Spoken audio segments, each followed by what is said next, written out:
শুভ সন্ধ্যা সবাইকে। আশা করি সবাই ভালো আছেন। আমি রেস্টুরেন্ট ল ব্লু থেকে আপনাদের মাঝে আজকে একটা ভিডিও শেয়ার করব।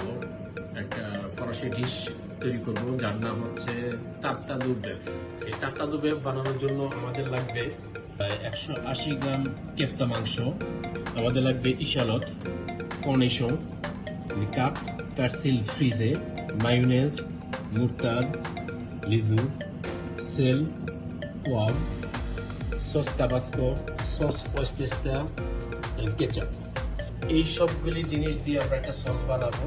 সস বানায় এই কেফতা মাংসটাকে আমরা মিক্স করবো।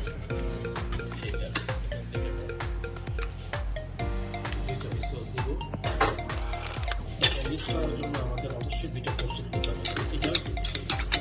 এটা সর্ষেটা দিয়ে চামচটা দিয়ে মিক্স করতে হবে খুব সুন্দর মতো। আমাদের খুব ভালো মতো মিক্স হয়ে গেছে। আমরা একটা প্লেটে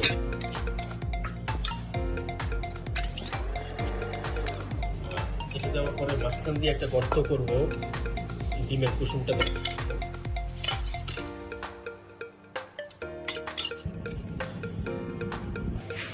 ওইখান দিয়ে আমাদের ফ্রেঞ্চ ফ্রাই হচ্ছে। সালাদের উপরে আমরা ভিনেগার দিব। নর্মালি এই কাঁচা মাংসটা ফরাসিরা খুব পছন্দ করে খায়, তার নাম হচ্ছে তার্তা দু বেফ। সৃষ্টিলগ্ন থেকে আমাদের মানবজাতি যখন আগুন পায়নি তখন আমরা কাঁচাই খেতাম। আর এই 2024 সালেও এখন পর্যন্ত দেখা যায় যে পৃথিবীর মানুষ, অনেক দেশে অনেক মানুষ কাঁচাই খায়। যেমন জাপানিজরা কাঁচা মাছ খায়, ওদের সুশিরা খুব পছন্দ। আর ফরাসিরা খায় এই কাঁচা মাংস তার্তা দু বেফের জন্য এখানে পার্সি দিতে পারি। আমি আবার বলতেছি, আমাদের এই তার্তা দু সসের জন্য কি কি লাগতেছে। আমাদের লাগবে ইশালত, কর্নিশন, কাপ, মায়োনেজ, মুরতাদ, পার্সিল ফ্রিজে, পব, সেল, সস তাবাস্কো, ওয়েস্টেস্টার, কেচাপ।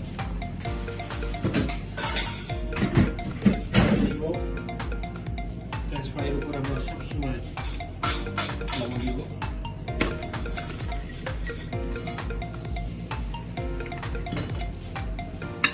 তৈরি হয়ে গেল আমাদের সেই ফেমাস তার্তা দু বেফ দু লং। ধন্যবাদ সবাইকে, ভালো থাকেন।